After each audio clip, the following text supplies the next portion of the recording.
बिस्मिल्लाहिर्रहमानिर्रहीम। Welcome two is mathematics bye SR.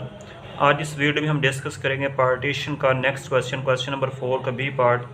Prove that integration 1 to 3 log natural x d x is equal to ln3 - 2। इसको हमने करना prove. तो उसी तरह सेम वे से हमारे पास इसका फंक्शन गिवन है log नेचुरल एक्स और इसका इंटरवल गिवन है 1 से 3 तक। तो यहाँ से इसको हम राइट कर लेते हैं।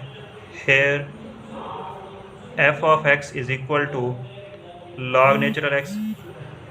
फिर इसका हमारे पास गिवन इंटरवल इज़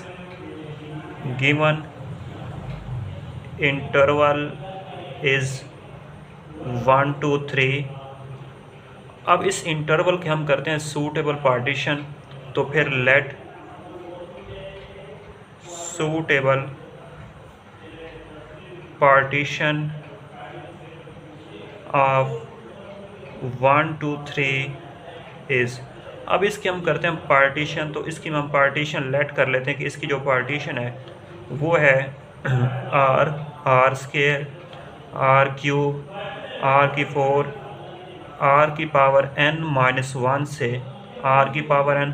और ये जो लास्ट वाला नंबर होता है ये इंटरवल का लास्ट पॉइंट होता है और ये जो फर्स्ट पॉइंट होता है ये इंटरवल का फर्स्ट पॉइंट होता है। अब इसका हम फाइंड करते हैं जनरल सम। तो g ऑफ p, f ये शो करता है फंक्शन का जनरल सम। तो ये बराबर होता है m1 × x1 - x0 plus m2 × x2 - x1 plus m3 × x3 - x2 plus ऐसे हम कंटिन्यू करेंगे mn × xn - xn - 1। ये होता है हमारे पास फंक्शन का जनरल सम। अब इसके बाद हम इस पार्टीशन में ये जो हमारे पास होता है r, फर्स्ट नंबर इसको हम कहते हैं x0। ये होते हैं हमारे पास x1 x2 x3 और ये होते हैं हमारे पास xn - 1 और ये xn। तो इसमें हम general sum g of p, f is equal to x1 - x0। It means r² - r कर लेते हैं, r² - r।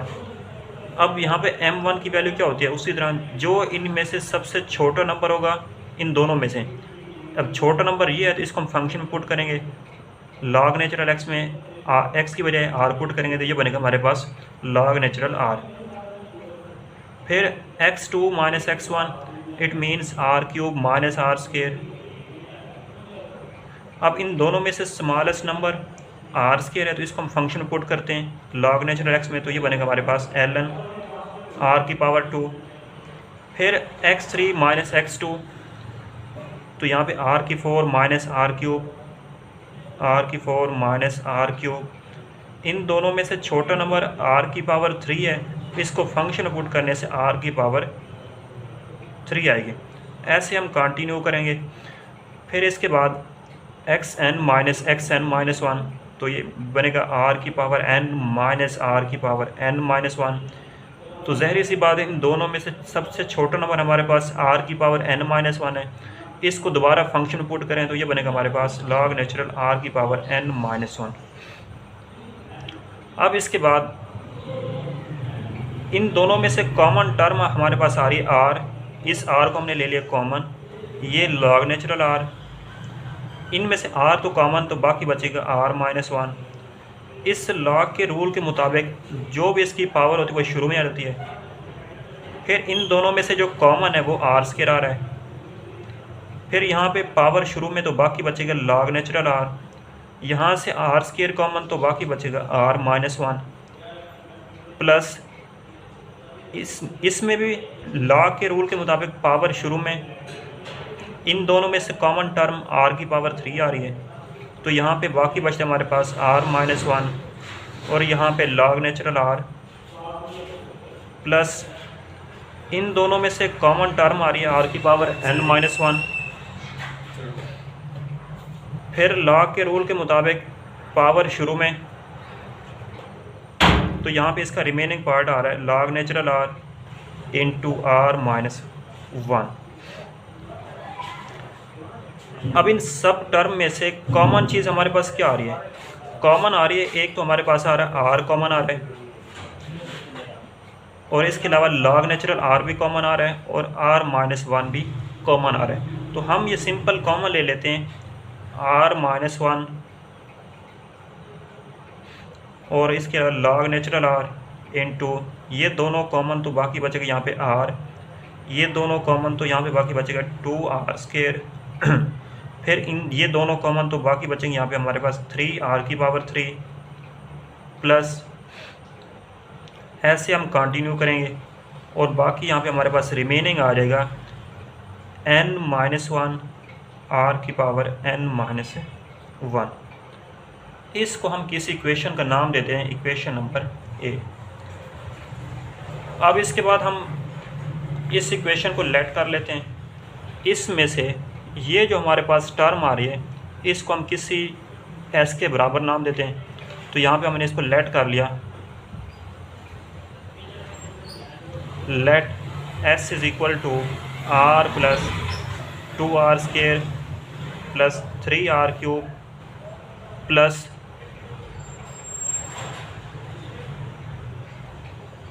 n minus one are की पावर n माइनस वन। इसको हमने नाम दे दिया इक्वेशन नंबर 1 का। अब इसके बाद इस इक्वेशन को मल्टीप्लाई करते हैं r से, तो ये बनेगा r s is equal to r square plus 2r cube plus 3r की 4 plus n minus one are की पावर n। इसको हमने इक्वेशन नंबर 2 का नाम दे दिया। अगर हम इससे पीछे वाली टर्म लिखना चाहें जो कि आगे हम यूज़ करेंगे, तो ये बनेगा हमारे पास n minus two into r की पावर n माइनस वन, इससे पीछे वाली टर्म। अब हम इक्वेशन नंबर 1 में से 2 को माइनस कर लेते हैं, तो ये बनेगा हमारे पास s minus r s is equal to r में से ये दूसरी टर्म तो है नहीं कोई आर वाली, तो ये सिंपल आर आ जाएगा। अब 2r square minus are square, तो यहाँ पे बचेगा आर स्क्वायर। इसी तरह 3r की 3 माइनस 2r की 3, तो ये बनेगा सिंपल प्लस r की 3। आगे हमारे पास आएगा r की पावर 4। तो यहाँ से हम जब इसमें से इसको माइनस करते हैं तो ये हमारे पास इसकी वैल्यू भी क्या आती है r की पावर n माइनस वन। ये वैसे सिंपल आ जाएगा minus n minus one are की पावर n, ये हमारे पास वैसे आ जाएगा। तो इस पे हम एक सीरीज़ बन रही है, ज्योमेट्रिक सीरीज़ बन रही है, तो इस पे हम फार्मूला अप्लाई कर लेते हैं। हेयर a1 बराबर है, इसकी फर्स्ट टर्म बराबर है r के बराबर। r क्या होता है? दो का common difference, sorry common ratio. तो इसको इस पे डिवाइड करें तो इसकी r की वैल्यू भी r आ रही है, और n की वैल्यू आ रही है n माइनस वन। तो एस एन क्या होता है? उसका सम का formula S N is equal to A one into one minus are की power N over one minus R. तो यहाँ से इन दोनों में से कॉमन आ रहा है हमारे पास S into one minus R, तो ए वन की value R into one minus are की वैल्यू आर, एन की value N minus one dividing by one minus are, minus ये टर्म वैसे आ जाएगी हमारे पास एन माइनस वन आर की पावर n।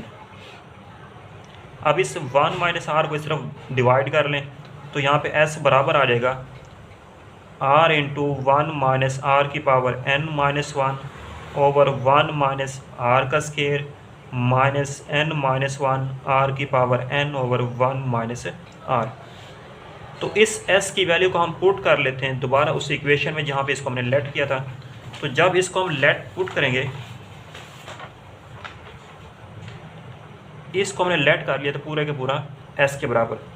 तो यहाँ पे ये बनेगा हमारे पास g of p comma f is equal to, ये हमारे पास r minus one log natural r वैसे आ रहा था r minus one log natural r, तो इसकी वैल्यू हमारे पास आ रही है ये वाली इनटू, अब इसको मल्टीप्लाई के ज़रा लिख दें तो ये बनेगा हमारे पास r माइनस आर की power n over one minus are का square minus n minus one are की power n over one minus r आ जाएगा। अब इसके बाद हम r माइनस वन को भी अंदर मल्टीप्लाई कर लेते हैं। जब इसको हम मल्टीप्लाई करेंगे तो यहाँ से इसका G of P comma F is equal to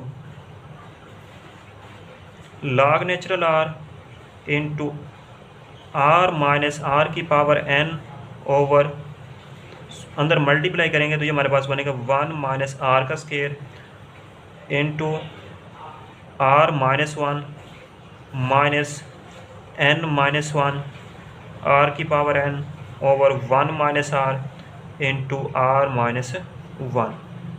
अब ये अगर इसमें से हम माइनस ले लें कॉमन तो ये आपस में कैंसिल हो जाएंगे। जब कैंसिल हो जाएंगे तो इसको हम सिंप्लीफाई कर लेंगे। तो इसमें से आप ये ले लें कॉमन, तो ये बनेगा G of P comma F is equal to log natural r into r minus are की power N over 1 minus are की पावर 2। अब इसमें से माइनस ले लें कॉमन, तो minus into 1 minus are minus, इसी तरह इसमें से भी जब माइनस ले लें कॉमन तो ये माइनस माइनस प्लस हो जाएगी, प्लस एन माइनस 1 आर की पावर एन, तो ये फिर आपस में कैंसिल हो जाएंगे। तो यहाँ से इसका जनरल सम बराबर आ जाएगा G of P comma F is equal to, अब इसको आपस में कैंसिल कर लें तो यहाँ से इसका स्केयर कैंसिल, इसको माइनस से मल्टीप्लाई कर लें, log natural r into r की power n minus r over 1 minus r plus n minus 1 r की पावर एन, और यहाँ पे log नेचुरल आर आ रहा है। अब इसके बाद हम इस पर लिमिट अप्लाई कर लेते हैं। अप्लाई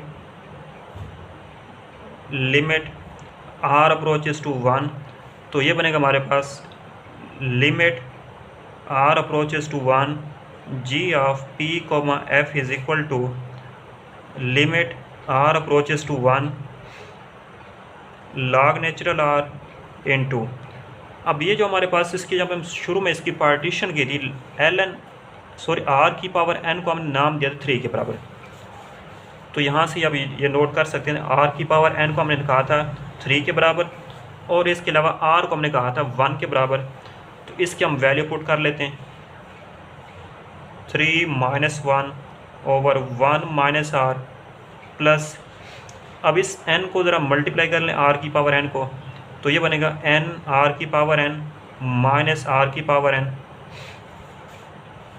अब इस r की ln r को भी अंदर मल्टीप्लाई कर लें तो ये बनेगा limit r approaches to 1 3 minus 1 2 over 1 minus r log natural r plus n r की पावर n, तो जब इसको मल्टीप्लाई करेंगे तो ये बनेगा ln r माइनस r की पावर n ln r, फिर ये बनेगा limit r approaches to 1 2 over 1 minus r log natural r. अब इस n को हम शुरू में लेके जा सकते हैं, log के रूल के मुताबिक पावर को शुरू में लेके आ सकते हैं, अगर कोई नंबर शुरू में उसको वापस भी लेके जा सकते हैं। तो ये बनेगा प्लस r की power n log natural r की पावर n बन जाएगी। ये r की पावर n बराबर थी 3 के माइनस 3, r की वैल्यू 1, तो किसी भी नंबर का log नेचुरल 1 ले लें तो वो क्या आता है 0, तो ये 0 हो गया। जब इस पे हम लिमिट अप्लाई करते हैं तो ये 0 ओवर 0 आ रही है, तो इस पे हम अप्लाई करेंगे डेल ऑपरेटर रूल, तो फिर ये बनेगा हमारे पास लिमिट r अप्रोचेस टू 1 2, इसका अलग ऊपर वाले का अलग डेरिवेटिव लें, ln r का होता है 1 ओवर r डिवाइडिंग बाय 1 का डेरिवेटिव 0 माइनस r का माइनस 1 प्लस, उसी तरह r की पावर n बराबर थे हमारे पास 3 के, और ये r की पावर n 3, तो log नेचुरल 3 माइनस 0। तो अब इस पे हम अगर लिमिट अप्लाई कर लें तो r की वैल्यू 1 1 ओवर 1 1 माइनस 1, तो ये बनता है माइनस 2 प्लस log नेचुरल 3। तो जब भी हम जनरल सम पे लिमिट अप्लाई करते हैं तो वो किस में कन्वर्ट हो जाती है, इंटेग्रल में, तो ये बनेगा integral 1 to 3 log natural x dx। तो यहाँ पे इसका ये प्रूव हो गया log नेचुरल x dx, तो इसको हम ऐसे भी राइट कर सकते हैं integral 1 to 3 log natural x dx is equal to 3 log natural 3 minus 2।